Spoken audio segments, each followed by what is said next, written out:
আজকে আমি আমার বোনকে ডেট দিতে, আমার বোন যদি বাঁকাটাকে 3 কামড়ে খাইতে পারে তাহলে 500 টাকা তার। সত্যি দিবি তো? হ্যাঁ দিমু, যদি খাইতে পারোস। তোর উপরে বিশ্বাস আছে, তুই এনে রাখ। নে খা। আচ্ছা, কি মনে হয় খাইতে পারবি? দেখা যাক।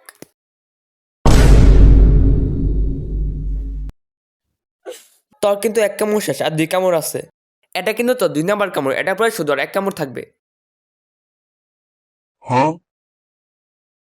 কি মনে হয় আর 1 কামড়ে কি পুরোটা খাইতে পারবি? আর দুইটা চান্স দিতে পুরো খাইতে পারবো। আচ্ছা তাহলে আমি তাকে 2টা চান্স দিলাম যেন সে পুরোটা খাইতে পারে। এটা কিন্তু তোর 3 নাম্বার বাইট। তোর কিন্তু আর 2টা বাইট আছে, এই 2টা বাইটের মধ্যে তুই যদি পুরোটা শেষ করতে না পারস তাহলে কিন্তু এই 500 টাকা আমার।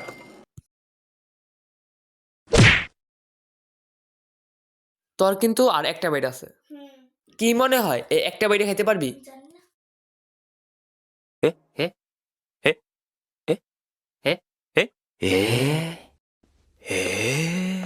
কি তুই 5 কামড়ের পুরোটা খাইলেছস? তুই আমার 500 টাকা চুনা লেগে গেছে।